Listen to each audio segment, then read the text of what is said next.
আসন্ন অষ্টাদশ লোকসভা নির্বাচন পূর্ব ত্রিপুরা আসনে ইন্ডিয়া ব্লক সমর্থিত সিপিআইএম প্রার্থী রিয়াংয়ের সমর্থনে আজকে আমরা আমবাসা মহকুমা 4.5 মাইলে আমাদের মিছিল এবং সভা হতে যাচ্ছে।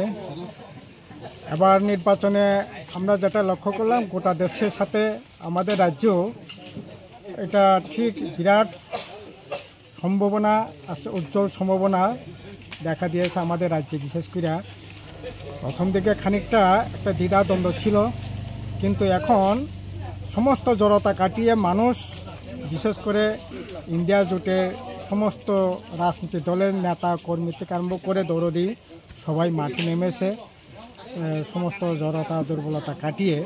কারণ আজকে দেখছি গোটা দেশের মধ্যে ইন্ডিয়া জোটের যে সম্ভাবনা এটাও প্রকট হয়ে উঠছে। কারণ আমরা লক্ষ্য করলাম 2019-এ যে দল এনডিএ মানে তারা সম্মিলিত শক্তিতে ভোটে দাঁড়িয়েও প্রায় 23 কোটি ভোট ওরা পেয়েছিলেন। এবং ইন্ডিয়া ব্লক এখনকার যারা ইন্ডিয়া ব্লক, তখন তারা সবাই বিচ্ছিন্নভাবে যার করে দাঁড়িয়েছিলেন। যে কারণেই হোক, সংবিধান বাঁচানোর প্রশ্নে হোক, গণতন্ত্র রক্ষার প্রশ্নে হোক, ধর্মনিরপেক্ষতার প্রশ্নে হোক, তারা ঐক্যবদ্ধ হয়ে লড়াই করছে। যারা একটা সময় বিভাজনের মধ্যে থেকে প্রায় 31-32 কোটি ভোট বিভাজনের মধ্যে ছিল, কিন্তু 31-32 কোটি ভোট এবার এক কাট্টা হয়েছে। আর 23 কোটি ভোটে এনডিএ 2019-এ যারা জিতেছে তাদের দল থেকে অনেক দল ছোট হয়েছে।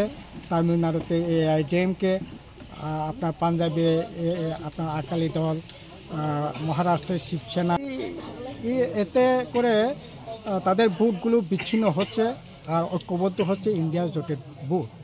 এতে বিরাট সম্ভাবনা হচ্ছে। আর সবচেয়ে বড় কথা হলো, আপনারা সোশ্যাল মিডিয়া চালান, আপনারাও লক্ষ্য করে দেখবেন সোশ্যাল মিডিয়াতে নরেন্দ্র মোদী বক্তৃতা করলেও কত ভিউজ হয়, আর রাহুল গান্ধী বক্তৃতা করলেও কত ভিউজ হয়। এটা সহজেই আপনারা ফলো করলে এটা লক্ষ্য করবেন।